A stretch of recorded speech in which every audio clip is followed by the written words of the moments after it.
Good morning, everyone. My name is Dokai Jordson, and it's my pleasure to introduce Reverend Erin Davis today as our speaker. She began practicing at the Missouri Zen Center in 2008 and attended her first Great Sky Sushin at Hokyoji in 2009. She received Jukai from Rosan Yoshida in 2010 and ordination from him in 2019. She practiced briefly at Shogoji in Kyushu, Japan in 2011 and described her experience in the Missouri Zen Center newsletter. She currently resides in the arid shrub steppe of eastern Washington. So thank you for joining us today, Erin. We look forward to hearing you. And just a special little introduction also to Yoshida Roshi. Thank you for joining us today, Yoshida Roshi. Thank you.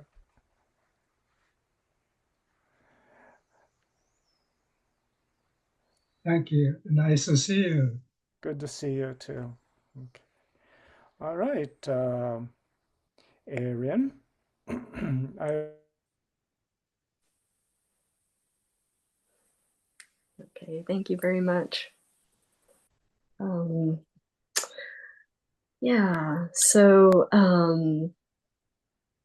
I've given a couple of talks at Hokyoji before. They're pretty old by now. There's one from a couple of years ago and one from a year ago. They're on the website, and I figure that's about what I can do, maybe one per year. Which, seems reasonable. But anyway, I really do enjoy the talks here. You'll probably hear of those of you who've given talks, you're self-referenced in some of these, just because I really do appreciate the chance to hear them. So many viewpoints, and also a shout out to there's a study group led by Onryu, who's here today too, on the Tenzo Kyokun. And I was just reflecting how nice it was to have a group of people just look at a text together. And just having those texts in front of you over the years, I found that, I read that text, of course, as many of us have, a number of years ago. And then when I came to it again, new things came up. I was just a different place in my life, or somebody in the group made a point that I hadn't noticed before, that sort of thing. So just the opportunity to sort of hear and see and read these things is really wonderful. So the text that I've been looking at for the last few years is the Metta Sutta. I'm going to return to it again today. I've kind of just slowly, just kind of walking my way through it. I kind of picked it on purpose because it's one of the earliest texts in the Pali Canon in Old Buddhism, and I'm always just kind of curious. You hear that discussion about, well, how is Old Buddhism different than Zen or contemporary Buddhism or Mahayana practice, all those things. And sometimes I'm a little bit less worried about it now, because I think the distinctions maybe are a little artificial, but I still, it's still something I think about a lot. So in any event, I thought I would read the sutta, maybe just as a little background. There's a background story. It's a commentarial story that came much later than the sutra itself, but it's kind of an interesting sort of context.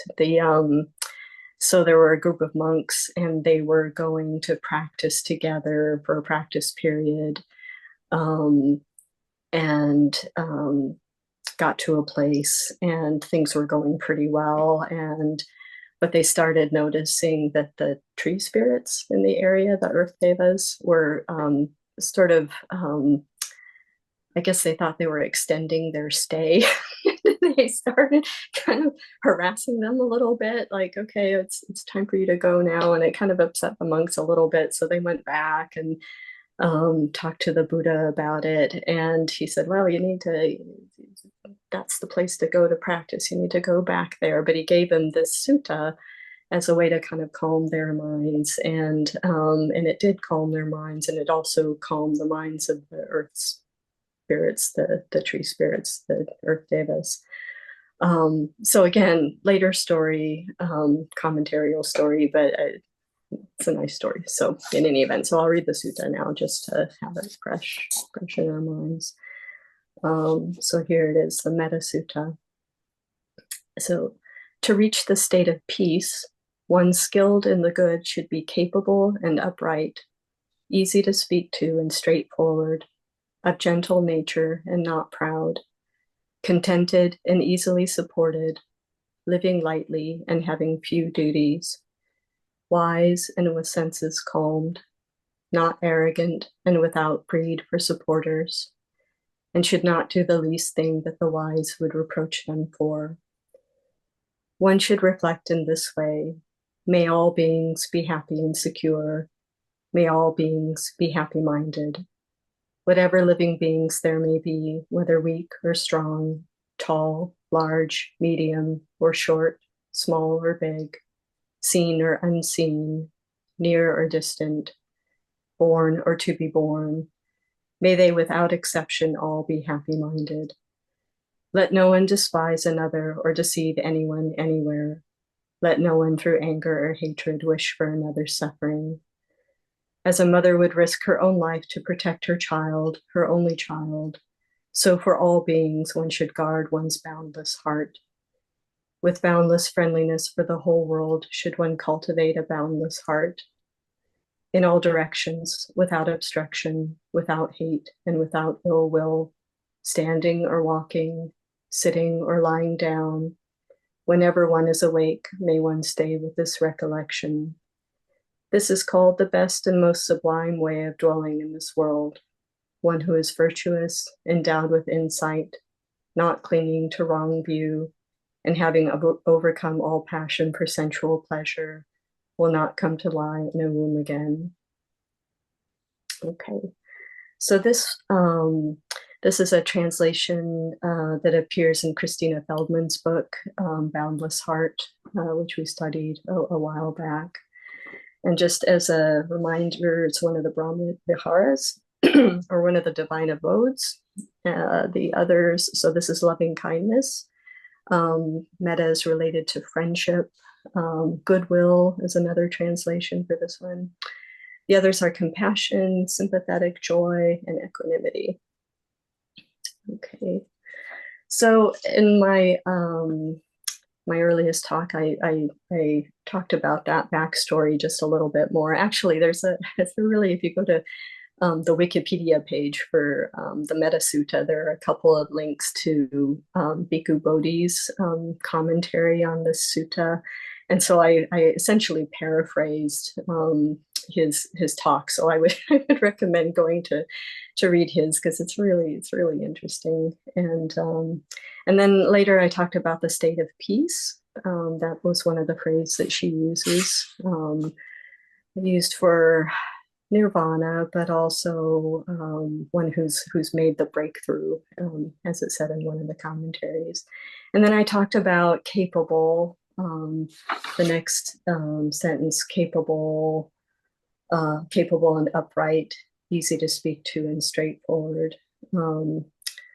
And so today I'm going to just kind of look at that word upright and just kind of reflect on it a little bit. And it's kind of interesting because in this translation, capable and upright, those two are kind of linked poetically. And then easy to speak to and straightforward, and those two are linked. And Dr. Yoshida, we've been talking about this over the months, and made the point that upright is a mode of conduct that is kind of associated with one's actions.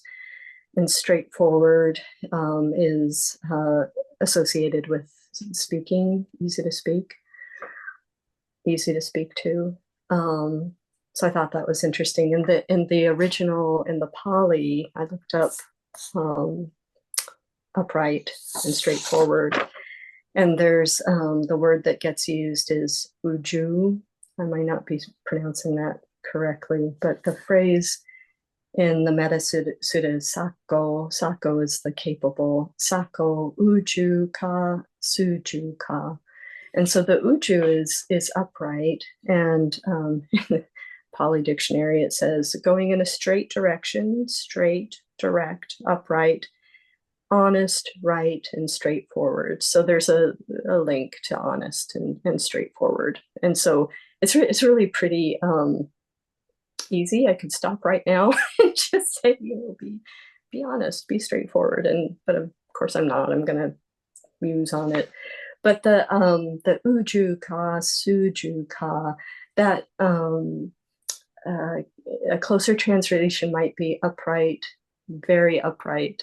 So suju is kind of used as an emphasis, so it gets repeated, upright, very upright. And so this translator chose to kind of use two words for the same thing, bright and straightforward. So I thought that was kind of a bit of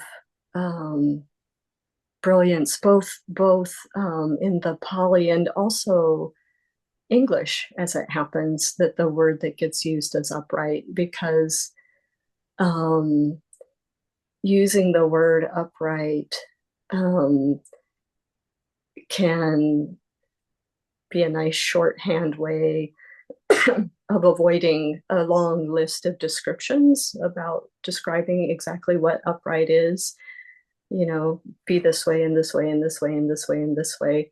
And to say upright kind of gives you just it's poetic, it's embodied, a sense of, you kind of know what upright is. It's upright, and you don't have to go into you don't have to list a zillion rules. And of course later as people were reflecting and making mistakes and so on, rules did emerge for sure, but the idea is upright behind it. But I thought another thing that it did, I mean, in poetry, you might say something like, be like a tree, be like cypress in the garden, for example, like a tree. And that also suggests the idea of upright. And I thought the fact that that wasn't used, just for me, and this is just where I am, and just sort of struck me at this time. If you said something like a tree, it's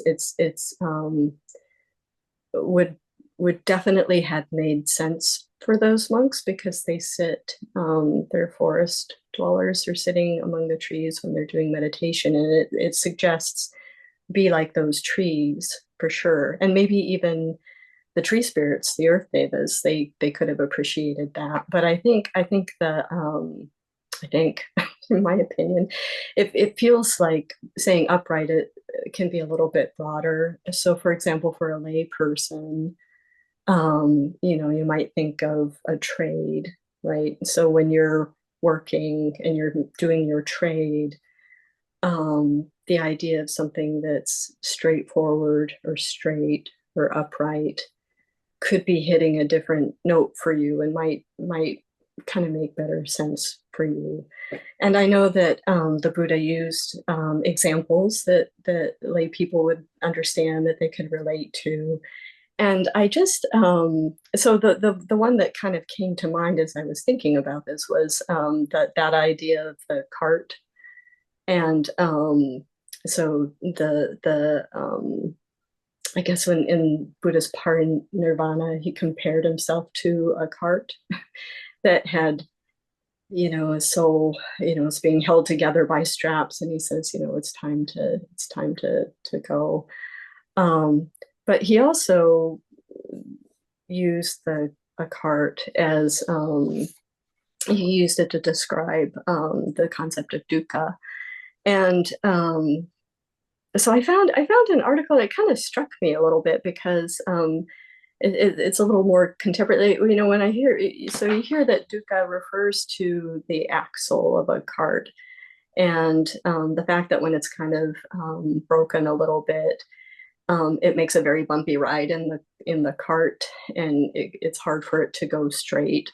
And so I think that was the kind of the metaphor. You want things to be straight so that the cart will run more smoothly. But I found a little. I'm going to read actually most of this just because I was kind of struck by it. It's a person who is a cyclist, and it's called. His name is Sean Bartone. He writes a blog at Dharma Nerds WordPress, and he wrote an article called "Truing the Wheel." So I'm just gonna read it. I just thought it was kind of a nice, um, just a nice description of dukkha. So he says, I came across an excellent teaching on everyone's favorite topic, dukkha, by Professor John Vervaeke.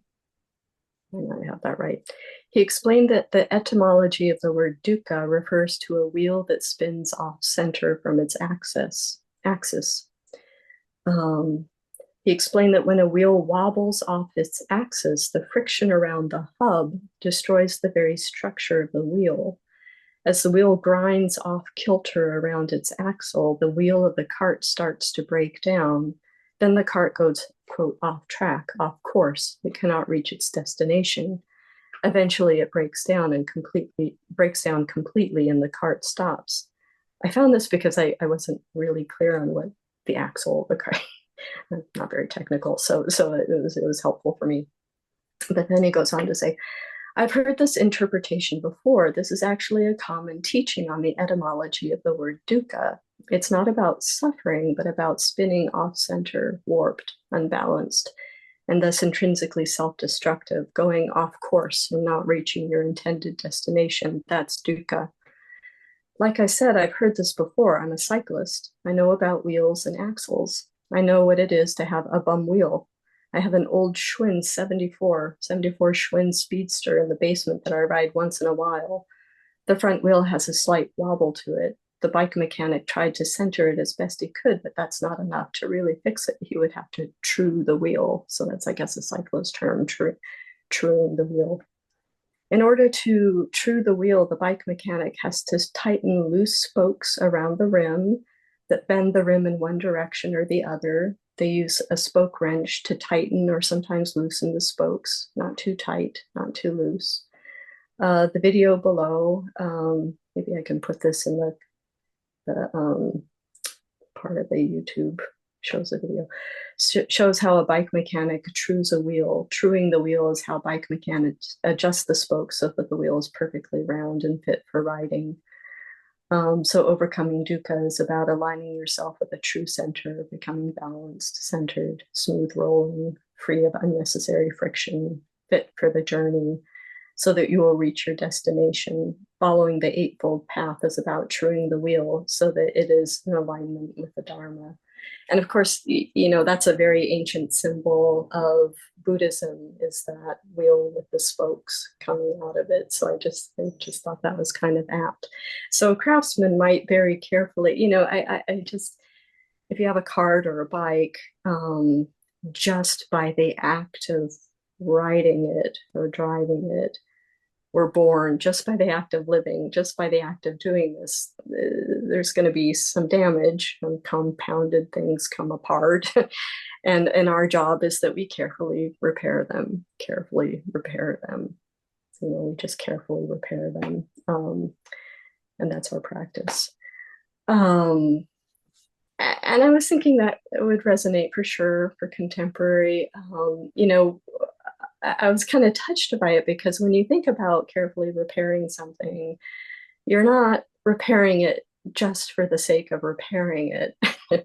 and it reminded me that in Zen there are a lot of forms, right? And I think I know I for sure, especially when I'm learning those forms, you're so concentrating on the forms that you can lose sight of the fact is not really the form itself. That's definitely part of it. But the reason you're carefully repairing, being careful about something is because you're trying to alleviate somebody's suffering. I mean, that's the point.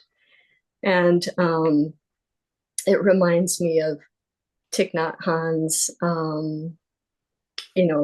appreciating the toothache that you don't have.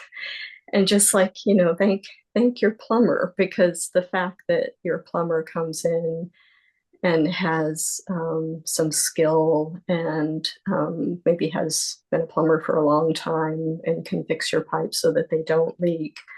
You should be really, really grateful for that plumber, because his act of careful attention, has alleviated suffering that you didn't even know you would have otherwise. So I really do appreciate the trades for that reason. And one thing, again, just getting caught up in forms. I'm gonna read just a little text, or a little quote from this is the Sandokai. It's Shinu Suzuki's commentary on the Sandokai, and I was just kind of struck. I'll describe why I thought to pick it up maybe a little bit later, but for the time being, I'll just read this little thing that really struck me. He says, so this is Shinu Suzuki speaking. He says, sometimes Soto Zen is called Menmitsu no Kafu, a very careful and considerate style. And to me, that really kind of hearkened to this careful attention. Sagan's way, so he's the teacher of Sekito, is it the other way around, who wrote the Sandokai. Is to realize the great mind that includes everything and to practice accordingly. So, a careful, considerate style that takes into account the great mind includes everything and to practice accordingly. So again, you're not really practicing just to be upright, but you are practicing uprightness. So I guess this is a very kind of a clumsy transition, I'm afraid. But the reason I kind of picked up this book is because as I was thinking about this talk, and I was thinking about what does it mean to be upright, and I read quite a bit on what it means to be upright. I came across a reference to the 5 ranks, and especially, again, I'm just going to read from Wikipedia. I need to read a lot more. Actually, I'm getting into really, there's also another Japanese word, komaru, which means to be in trouble, to be in a pickle. And I think that's kind of where I am right now. I've reached a point where I'm a little bit kind of in trouble. And the kanji for it's great. It's a picture of a tree that's inside a box, and so can't get out of the box. I don't know, but anyway, so I started reading, and just like the introduction to the 5 ranks. So the 5 ranks referenced in the Song of the Precious Mirror Samadhi. So that's one of the central texts of Zen. It'll be studied this summer at Hokkyoji. And the 5 ranks are referenced in that text. It's attributed to the Chinese Caodong monk Dongsheng Nianji Tozan Ryokan, who lived during the end of the Tang Dynasty. So it's referenced there, as well as 2 sets of verse commentaries by him. So I'd encourage you to read those commentaries. They're very interesting, very poetic.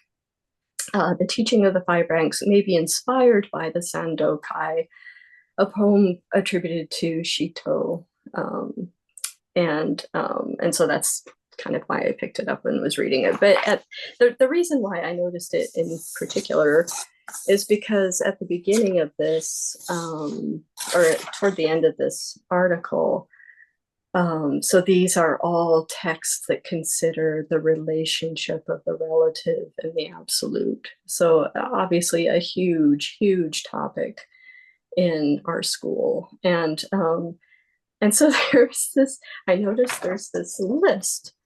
So relative and absolute, and there's a list of examples. And some of those examples are, identical or different, absolute or appearance, dark and light appearance, sandokai, of course. But at the very top, there's straight and bend. And so, of course, I noticed straight because I'm talking about straight. And I thought, oh, that's interesting. It's the very first one listed, and why, and what does that mean? And the Buddha says, be straight and upright. But of course, we know in relative and absolute, the fact that you've articulated straight means that behind it, there's this idea of bent. And what is the relationship between those things? And that's where I sort of said, oh boy, I just need to maybe somebody here can speak to more what they think. I obviously will need to do a lot more reading, and I'm kind of stuck on it. But one just to sort of I don't know, try to dig myself out of this, and to play on this trade theme that I seem to have adopted. I'm just going to go right into it. I'm going to read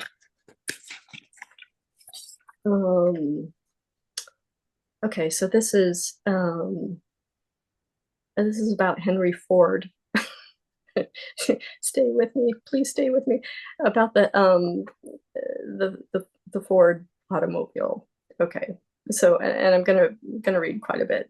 Okay, so it comes from the Ford website. Okay, so a common myth is that Henry Ford invented the automobile. This is not true. While he may not have invented the automobile, he did offer a new way of manufacturing, you see where I'm going with this maybe, a large number of vehicles. This method of production was the moving assembly line. The most common feature of this assembly line was the conveyor belt. The belts were in use within other industries, including slaughterhouses. Moving the product to the worker seemed like a better use of time and resources. The Ford Motor Company team decided to try to implement the moving assembly line in the automobile manufacturing process. After much trial and error in 1913, so that's recent, Henry Ford and his employees successfully began using this innovation at our Highland Park assembly plant. What made this assembly line unique was the movement element. Henry Ford famously remarked that the use of the moving assembly line allowed the work to be taken to workers rather than the worker moving to and around the vehicle. The vehicle began to be pulled down the line and built step by step. At first, it was pulled by a rope, and later it became a simple moving chain mechanism. The new process made it so that the Model T was now built in only 90 minutes.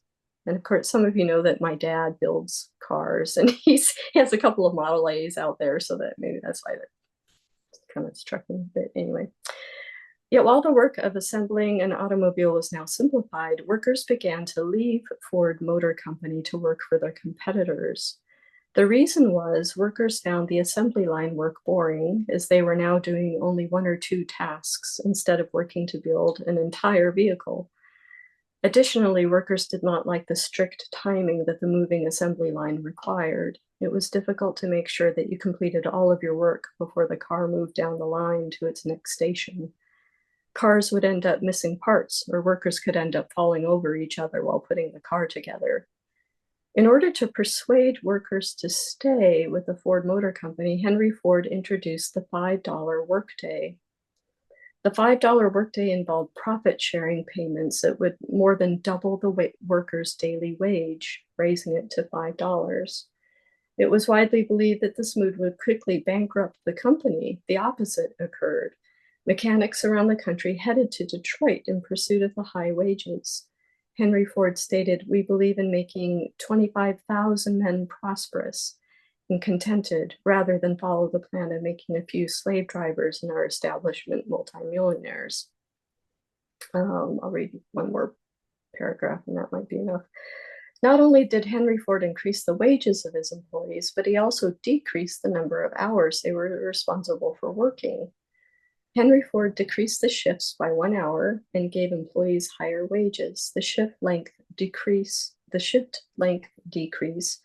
allowed Ford to create a third shift and hire more workers. The assembly followed Ford Motor Company to become a 24-hour operation. And then it says they could basically make an awful lot more cars, and they could sell them less expensively by doing that. And I've come across, so this is 1913, and in a previous life, I was a rare book librarian, and one of the kind of my favorite periods was the arts and crafts movement in England. And so it sort of predates this period. So that was like late 19th century. And the arts and crafts movement came directly out of the Industrial Revolution. It was kind of a reaction to this sort of highly mechanized, efficient environment that was being developed. And so there was a kind of a pendulum shifted a little bit so that crafts workers could try to return to this idea of looking at a whole thing instead of just a very small part. And so I mean, I kind of sympathized with that idea of wanting to be involved in the whole part. At the same time, I completely can't be too judgmental about a wage that will allow you to provide for your family, not having to work extremely long hours, being able to spend time more with your family. I mean, I think that was the goal of that. In the arts and crafts movement, mechanization allowed beautiful objects to be available at a less expensive cost to more people. But I think the thing that struck me, just because I'm in this mindset of looking at being confused by relative and absolute, is that these workers were leaving because they were involved with only one or two tasks instead of the entire vehicle. And I was just thinking to myself, when you talk about entire vehicle, there's kind of more to that. There's the entire person, right? A structure, you want it to work for the entire person, right? I mean, it has to be satisfying for the entire person. And then there's the whole world. I mean, a structure, you want it to be helpful for the entire world. And I think having become so efficient and able to make very straight, careful, standards that are going to work, and so on, at the expense of what might be happening in other parts of the world. It's just a really big question, and maybe more complex. In other words, I have no answer. It's just something that now it's the thing I'm going to wrestle with for another year until I maybe give another talk again. But I will just in the hope to be maybe a little inspiring as I close this out. So the Metta Sutta is divided kind of into three parts. The first deals with moral conduct, and so this being straight has to do with moral conduct, but the other parts of it are meditative concentration and wisdom.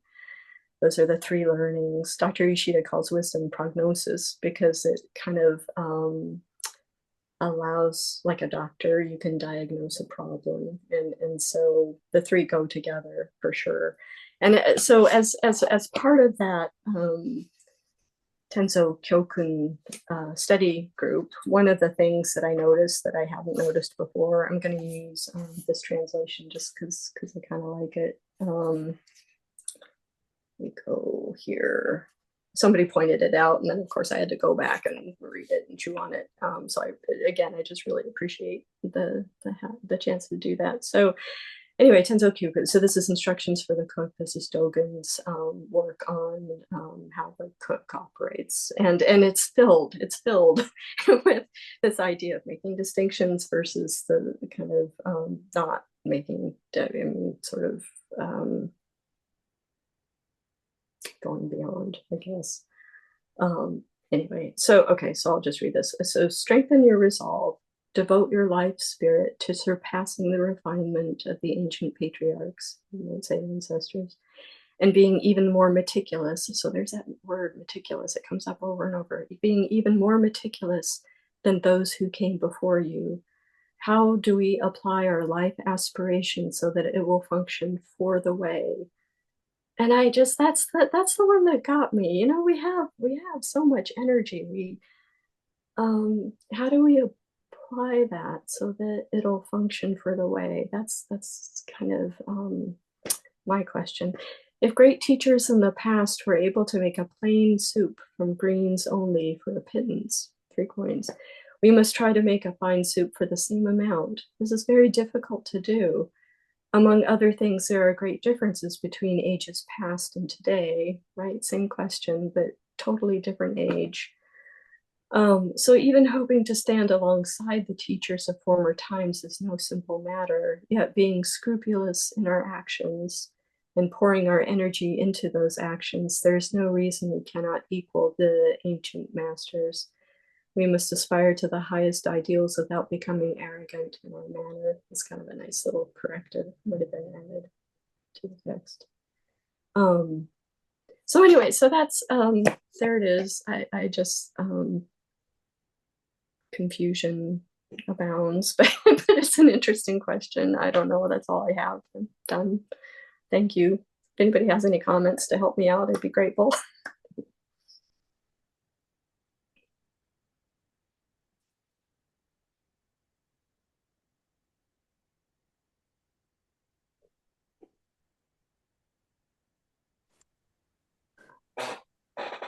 Thank you, Erin. When my older brother retired, he drove all across the country, and we went out and we visited my cousin Robert, who still lives in the middle of South Dakota. And cousin Robert was the son of Uncle Edgar.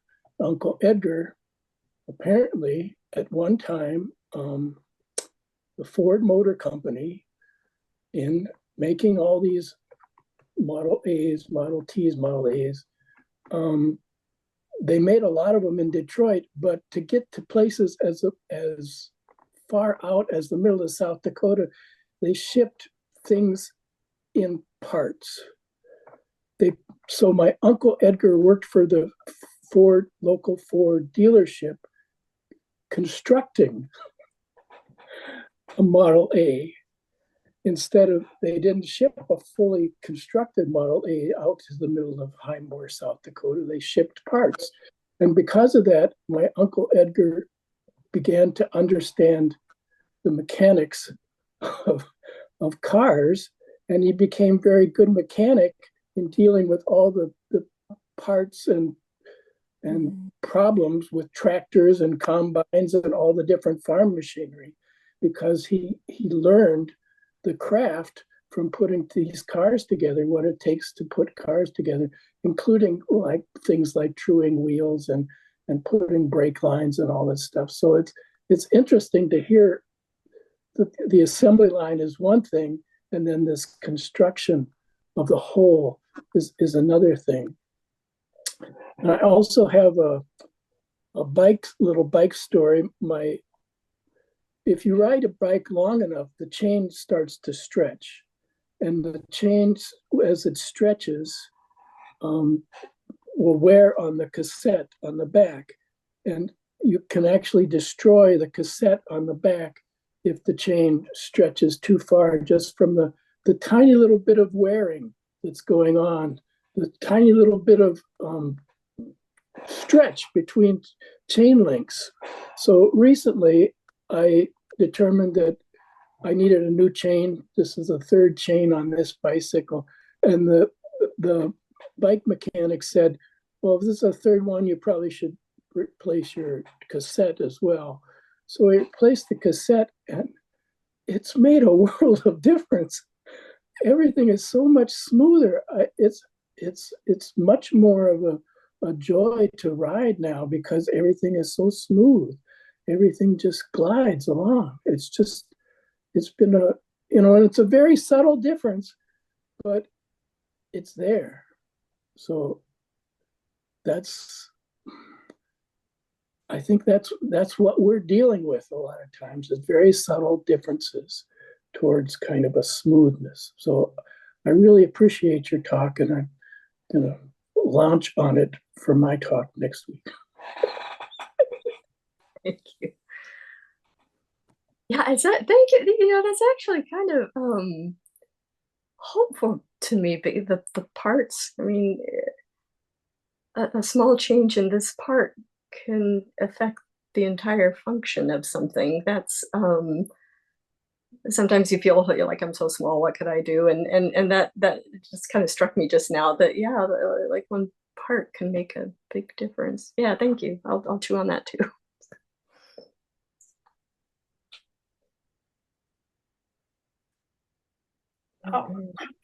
Hi, Erin, and everyone. I'll make a comment before the more illustrious group members here can make their comments.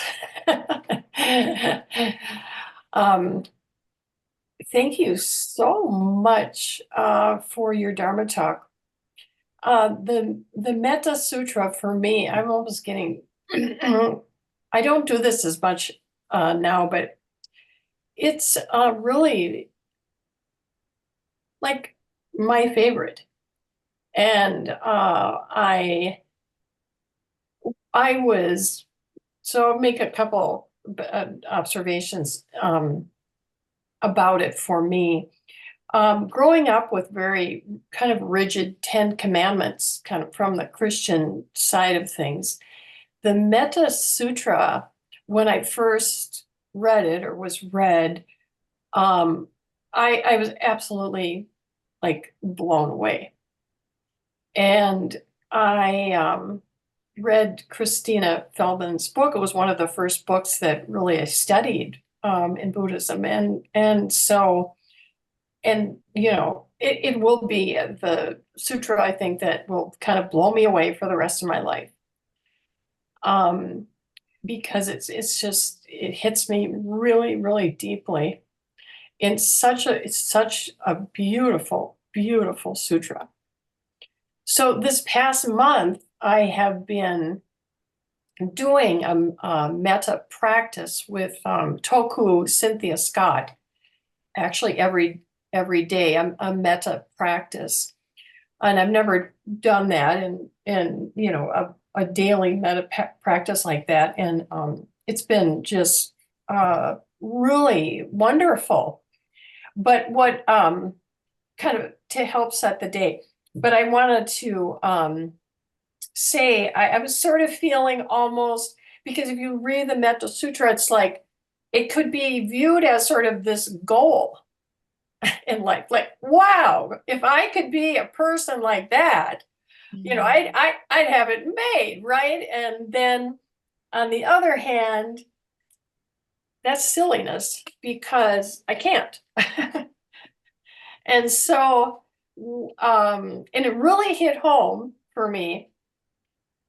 The other day, I'm practicing it, and I realized on the one hand, the intention is really just in the moment. If in the moment, you know, you can, you know, be upright, like you said, also be grounded, which is huge. Gravity being grounding, you know, relaxed and alert. And then the metta practice, you know, comes after that, breathing. What happened to me the other day, I was in a situation that, because I was kind of feeling good some days. Like I kind of got this meta thing going, and I was handling my days kind of better some days or parts of days. Like, oh, maybe it's kind of getting in my mind.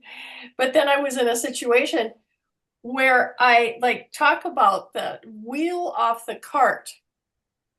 It was in a situation really, I recently was just like completely triggered, reactionary. it was with a group of people that I love, to be, to put the icing on the cake. And I felt so kind of guilty and kind of angry, and it was like it just bang. Just spinning off. And it actually took me a couple of days to sort of regroup on this situation. So I guess what I'm saying is that for me, the Metta Sutra, it can't be this lofty goal. I can't handle it that way. I just have to handle it in the moment and find ways to practice, which I kind of wasn't able to do. But it was a good experience to be triggered and spinning off, which happens to me all the time. But in this sense, to practice the intention of breathing, coming back, really in the moment, feeling grounded, feeling relaxed, alert, breathing. And just to practice that, because I know I'm going to be in, how many situations, again, where the wheel is off the cart.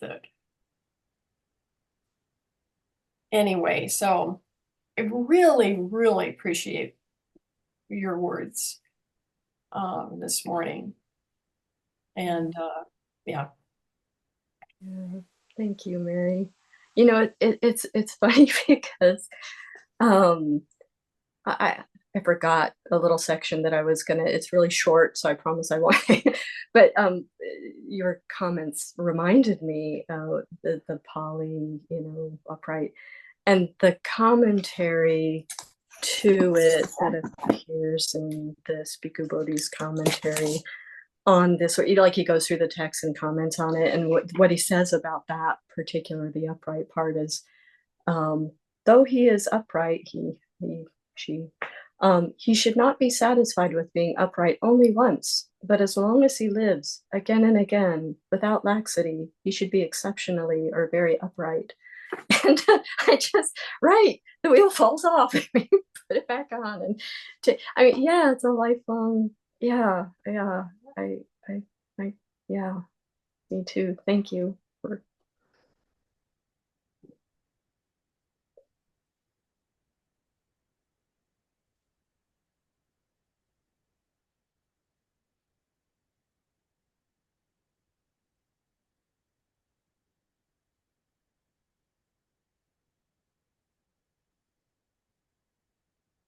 I just want to say thank you, Erin, for your words.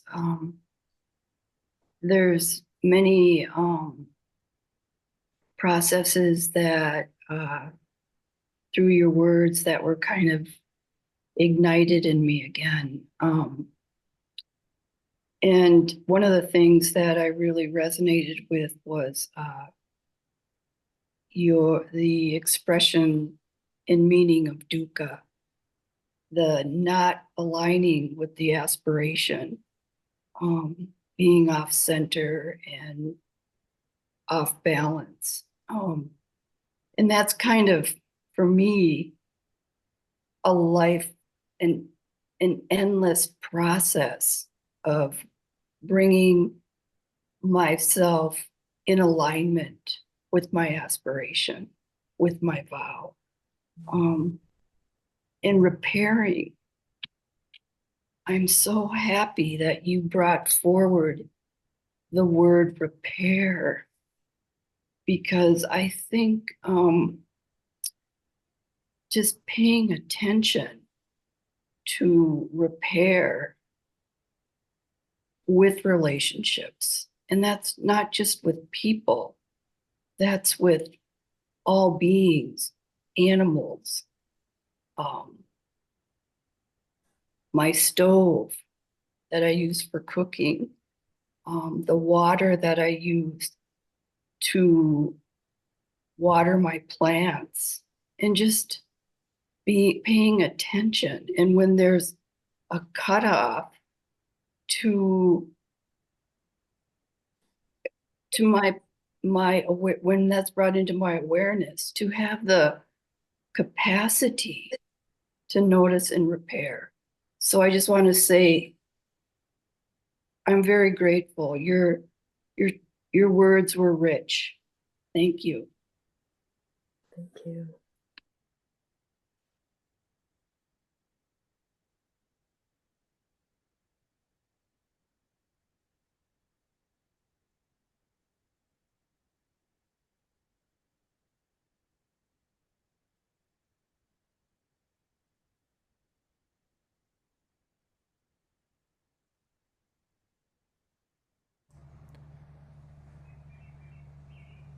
Well, thank you, Erin. Yeah, I sometimes wonder if my cart has got one wheel that's a little wobbly, and I don't know if I have one of those gears like you were talking about, Rushin. That if I just tighten up the chain, change that other thing, things will get back into alignment. That might be like my whole spine or something. But in any event, I sometimes have some concern if I'm wobbling around on my cart. But anyway, that's I'll keep that in mind. And the only other thing I can say is I think you better like process your information about this lecture you're giving in much less time than a year, because for sure you're going to be talking sooner than a year from now if I have anything to say about it. So, so that's that story. Is there any other thing someone would like to say? We have a few minutes left.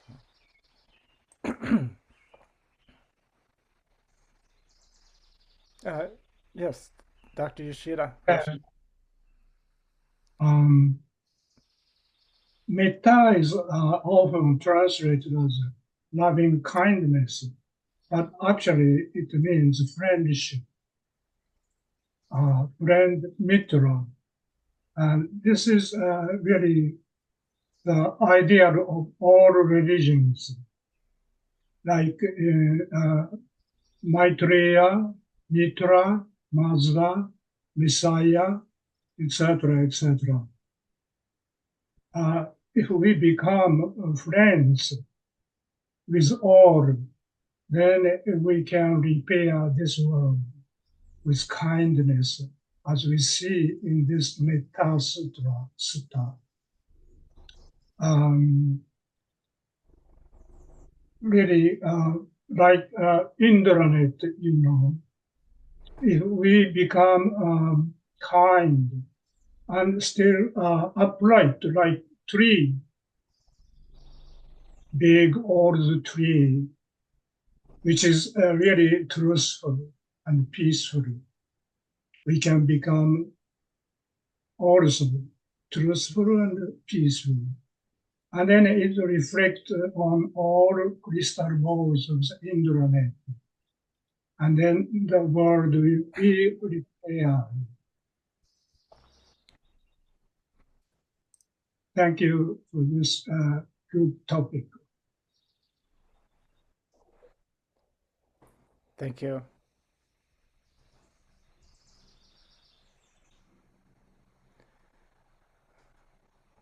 Okay, I think we'll close there. I'll close, make a couple of announcements, and then we'll recite our vows.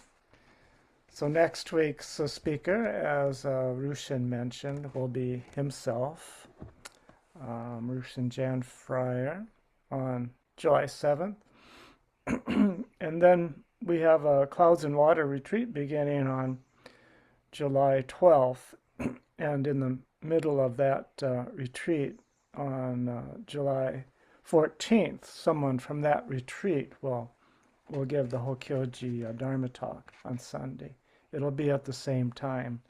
However, we'll set this up. You'll log into it through the Clouds and Water website or link. So, but we'll make that available for you. July 26th, we have a family weekend happening here, and July 31st, another Clouds and Water retreat led by Fish Murphy. And August 10th, we have a jewel mirror session beginning. So with that in mind, we will close with the 4 vows. Okay. Beings are numberless, I vow to free them. Delusions are inexhaustible, I vow to end them. Dharma gates are boundless, I vow to enter them. The Buddha way is unsurpassable, I vow to realize it. Thank you all. Thank you again, Erin-san, for your talk today. Okay. Bye-bye, everyone. Have a good week. Hope to see you next week. Bye-bye. Bye.